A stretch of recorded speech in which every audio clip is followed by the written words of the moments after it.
And that one's recording? 7 seconds, you're on one. Okay, so Canada is a place that a lot of people want to move to. They want to migrate, be that from India, Pakistan, even the United Kingdom. Now, I'm really interested. What made you make a big jump from Southeast London to Canada? Yeah, it's one of the most major decisions of my life because you're leaving behind everything that you know. You're leaving behind your family, your network, your friends, your culture, your world, and you're literally starting from scratch and potentially starting from nothing.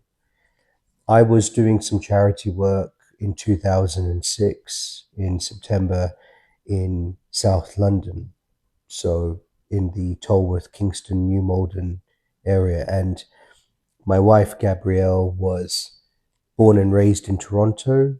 She is from the Macedonian, former Yugoslavia culture, and she's a registered pharmacist at one of the downtown Toronto hospitals. And they had a program of going on a sabbatical, and she made the most of that program. And then there was another program where within the Commonwealth, I understand if you're under the age of 30, you can go to places like Britain and Australia from Canada as a working holiday visa. That's what she did. And during that 6 month period, we met on this charity project towards the end of her 6 months. And that in itself was a challenge because after knowing her for 2 months and deciding that we wanted to date, she had to go back to Canada. It's a long distance relationship. And that was a real test as to, is this obviously the person I want to spend the rest of my life with, but potentially, do I want to move to Canada? So we had this expectation that we would both be willing to live in each other's country. So we both had an open mind, and it forced us to go through the exercise of comparing each of the countries. And what we found about Canada was, so I'll present to you the pros and the cons. So the pros was she had an established career. Technically, I did not. The real estate in Toronto was much more affordable back then compared to London. It was a fresh opportunity for me to look at uh, what was my long term career plan. It was an opportunity for me to try something new. And the cons, of course, would be leaving my family, my friends, my network, everything that I had known, that whole British European culture, which I enjoyed and was very proud of. The convenience of being closely situated to Europe. Travel is affordable. It's it's cheaper, significantly cheaper compared to traveling around North America. So in the end, we decided that Canada was the place to live. We had to be a little bit creative because after marriage, if I was to move to Canada straight away, I would have to go through a complicated immigration program. I wouldn't be able to work. I wouldn't be able to travel. And on the other hand, if after marriage Gabby came to Britain, I would get my permanent residency within 2, 3 months to Canada. And that would give me free healthcare and allow me to work straight away. So, and for Gabby, she could get her British 2 year spousal visa within a couple of months. So it made sense, but it was a calculated risk because she had to walk away from her career as well. and it gave us an opportunity of about a year to build on our marriage, to experiment with Britain, and to travel the world a little bit. So it sounds a little bit contradictory that, you know, we were thinking of Canada, but yet we started our marriage in the UK. Hmm. So if we go back, you were brought up in southeast London, grew up in the 80s. Now, 90s. 90s, okay, 90s, of Yeah. course, 90s. And you decided to move to Canada. That must have been for most young people, that would be quite a nerve wracking experience or a kind of like a journey which could be a little bit daunting. Yeah. Looking back, I'm quite proud of the fact that I had essentially the kahunas, the guts to do it. I didn't find it stressful or overwhelming. I think there were enough motivating factors to get me over the line.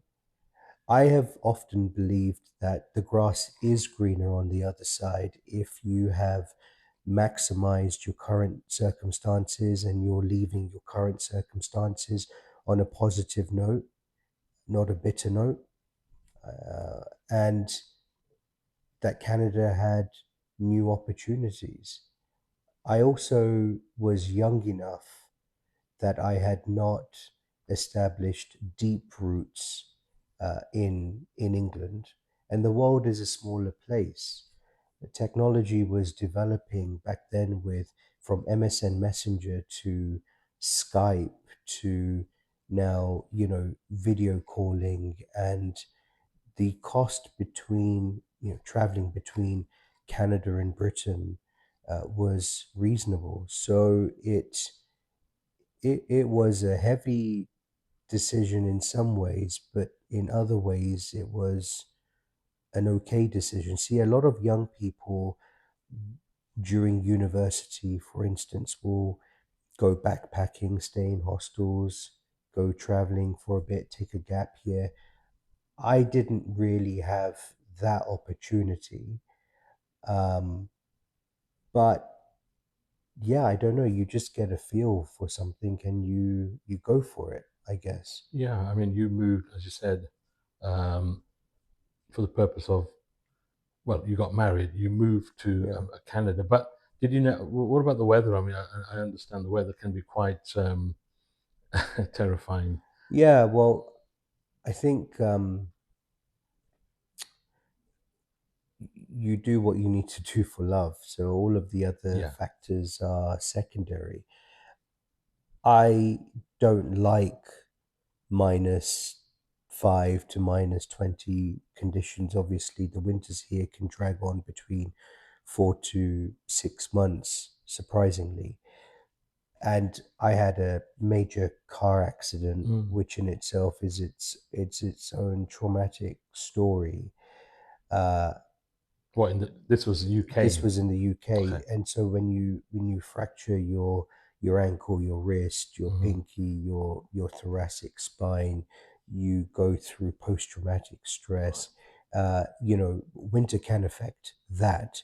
But you see, the weather in Britain is often grey. It's often damp. It's rainy. That temperature gets into your bones, and when you have, you know, kind of lung issues Mm. as I did, because I contracted whooping cough as a child. Um, Perhaps the Canadian weather would be the same, or maybe, you know, less of a challenge. What I love about the Canadian winters is that even if it's cold, most of the time it's not grey. It's sunny, clear blue skies, and that can positively affect your mood. And I guess if you dress appropriately and you're prepared, then you know you can make a success of the weather. So yeah, Mm. it wasn't a fear factor at all. I think the biggest thing is, are you emotionally ready to leave behind the life that you have? Are you prepared? Do you have a plan in place to fill that void? I think I heard some great advice. I recall some great advice from a dear friend in Buffalo who said, don't try to compare one country or one place to the other. Look at where your new set of circumstances is superior, where it's better. And it's not like I was turning my back on my family or my country either, my roots. It was just that when I do go back, I guess I would get the best of Britain and not any of the baggage or the responsibilities of it. So, would you miss? Do you miss Canada, or would you miss England rather? I was homesick for the Hmm. first 3 years, and I was homesick because when I arrived in Canada, I couldn't get work. I did not have a piece of paper. I didn't have post-secondary education. I didn't have a university degree. I did not at that point have an entrepreneurial, uh, you know, business sense or establishment. So when you're married at 21, you move to a new country at 22, you're still figuring out yourself, you're figuring out your marriage. You want to be a good husband, a good soulmate, a good life partner, but you also need to figure out what is your secular journey. Hmm. And I think for my age, I had figured out enough uh, to make those important decisions, but I didn't have the life experience behind me. So there was a lot of experimenting. And so the homesickness is there when you're not positively distracted. You need to have a positive secular distraction to get you out the house, to give you purpose, to give your life in that moment meaning. You feel like you're contributing to the household, and that you're productive and happy. And so for that first 8 months, I wasn't productive or happy for genuine reason. But that forced me to, being rejected over and over again with, at that time, over 60 job applications and at least a dozen interviews. It forced me to think about, well, can I start my own business? Could I really be an entrepreneur? Can I make any success out of real estate? And, because I think by then I had realized that Canada was going to be my long term home. And in terms of going back to something that I had alluded to earlier with the cons of Canada, the cons, of course, were that I didn't know anybody here. I didn't, when you're growing up, there are special relationships that you develop, and those relationships are with you for life. But when you're forming new relationships, adult to adult, it's never the same. So that's one thing. I'm an extrovert. I'm big on relationships. I'm big on meaningful friendships, and you don't have anyone there. You have your wife, and you're depending on your wife for many things.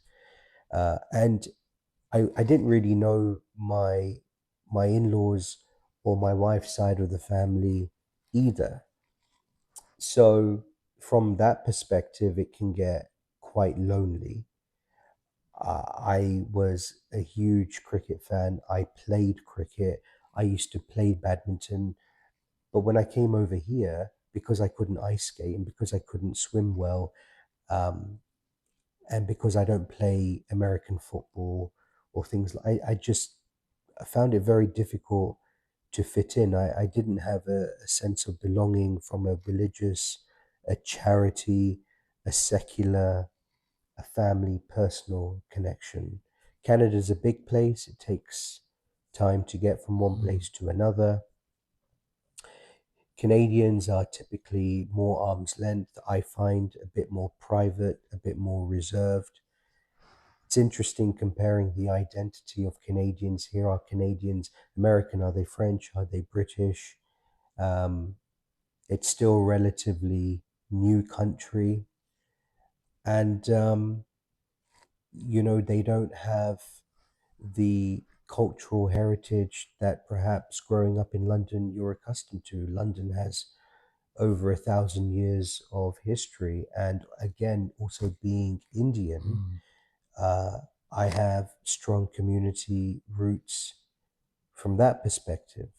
So that was the trade-off, that I would come here and I wouldn't have any of that, and either I would have to start from scratch and try and get some of that, or just accept that I wasn't going to have it and fill the void with other positive distractions. These are the things that I was experiencing as a 22-year-old. Yeah, those who are watching the podcast today, the reason I chose this topic was because it's fascinating to know that a young person took the bulls by the horn and migrated from, well, grown up in Southeast London, a London boy, into, well, Canada. I mean, you have a lot of people from India, let's say Pakistan, India. And I know quite a few people who are planning or have planned or moved in quite comfortably. And we know a lot of the like Sikh community are kind of like in the Brampton area, which is not far from where you stay. But they would move in for a better life, just better than where they are. But a lot have succeeded in opening businesses, settling down, big houses. What was that your kind of like vision initially? I don't think I ever had a materialistic ambition of what success would be. You asked earlier about the courage of immigrating and the challenges that are associated with that. See, if I had perhaps a better upbringing, or lived in a better area, or had education, or had spent my 20s in Britain, perhaps I would have had something to offer my wife more, and there would be no need to go to Canada.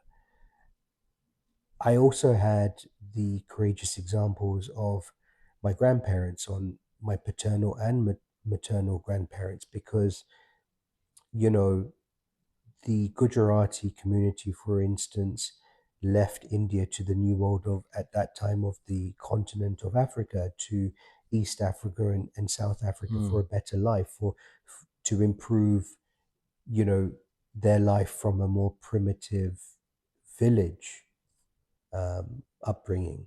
Had access to Britain essentially from childhood, grew up in the Midlands, and uh, so it's not like immigration was foreign to me. And I think even at my pre-wedding dinner that we had in Leicester with our family, I mentioned that it was that courage of,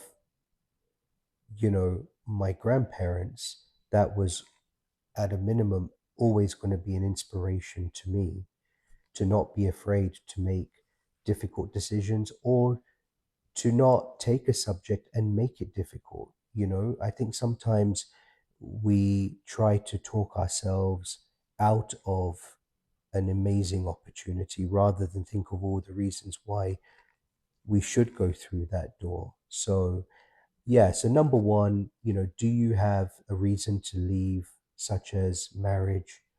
Number two, is this going to be an improvement from the life in South London, where I was surrounded by that hooligan, ghetto, knife crime um, context, and I didn't want to live in that environment for the rest of my life. So I had a bit of an opening there, Hmm. which was great.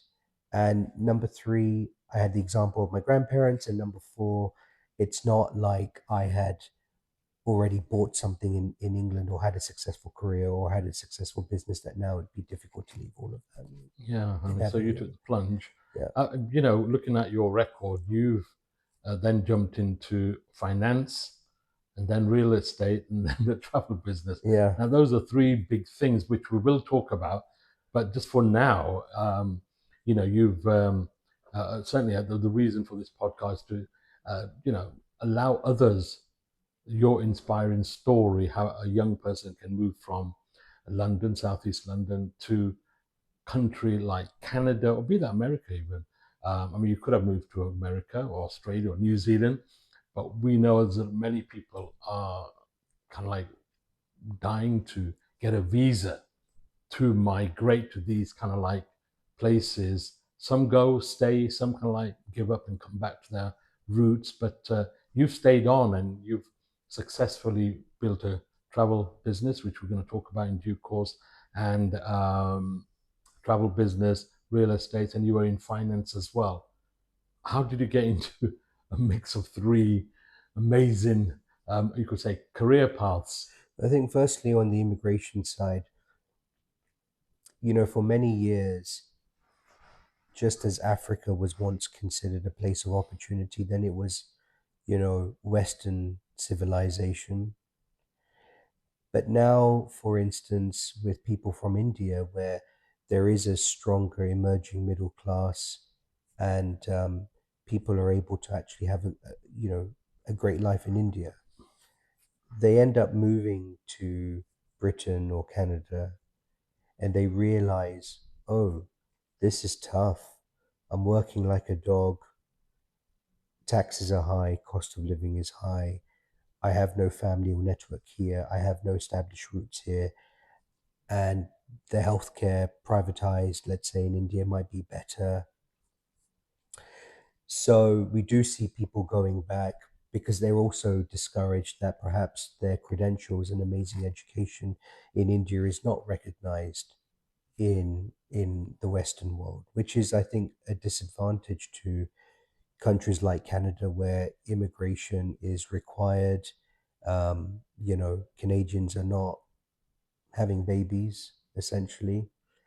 So that can put a lot of pressure on the economy and the cost of living as well.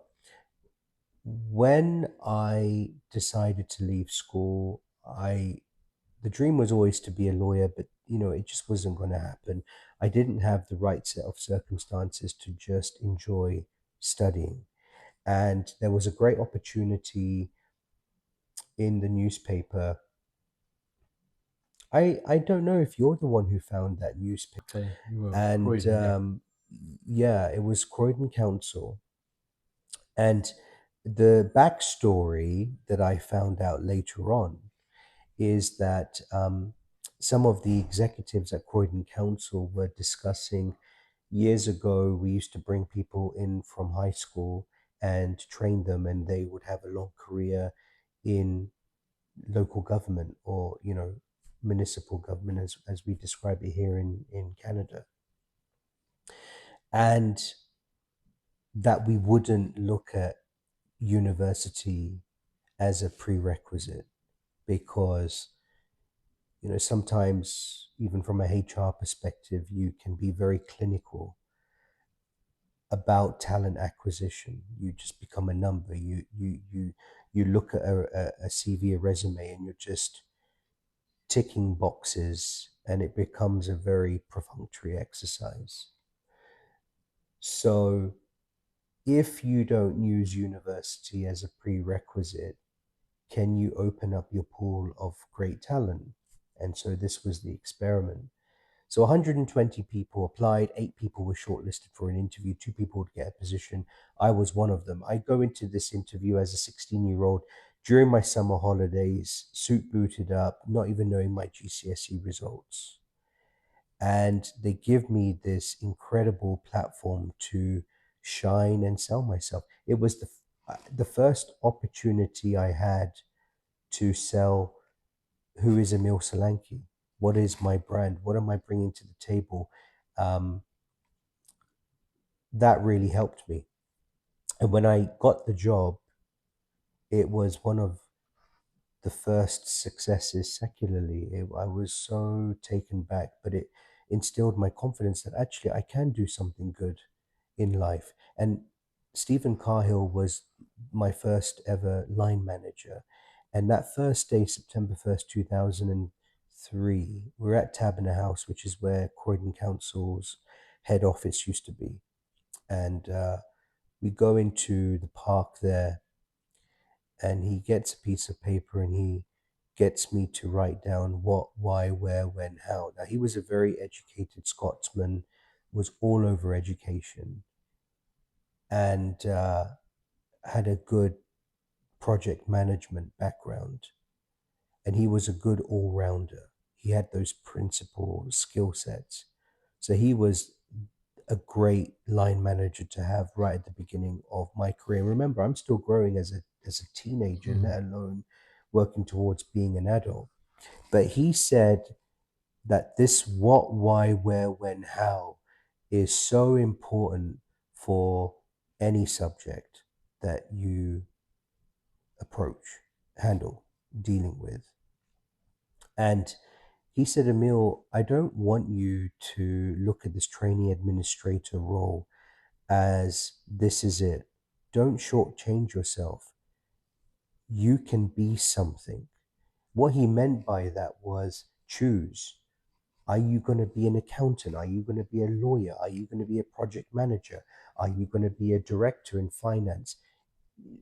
Don't settle for being an administrator. It doesn't mean that you're going to judge other people negatively who are, but this is about you. This is about your life. This is about your purpose. This is about understanding the impact that your career can have on the other aspects of your life. I was a little resistant at first. It was an overwhelming thought, but the job of being a trainee administrator was very cool because the whole idea was we're going to take this young person and we're going to get them to work in different senior departments at Croydon Mm. Council, the executive office. How did government work? From the executive office, corporate services, strategy, policy, communication, legal, democratic, human resources. They used to call that personnel back then. Transportation, property and asset management.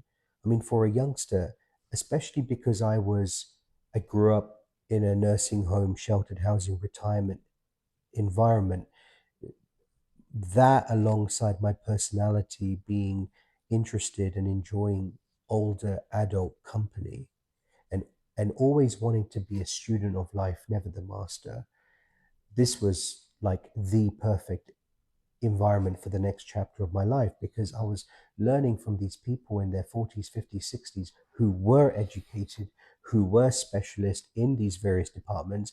And I was at the top of local government seeing how key decisions were being made. And I get to play a part in that. Um, so that was very, very cool. You know, if you got the prime minister coming or a member of the royal family, you get to work on an event associated with that. Or you remember the beginning of the Oyster card, and we got to work on a £6 million funded project from the office of the deputy prime minister on how can we take the Oyster card as an identity card that London boroughs could use perhaps for paying for school meals or the library and things like that. You know what? You've had an exciting beginning. Southeast London, migrating to Canada, great kind of like schooling, and of course, working for Croydon Council.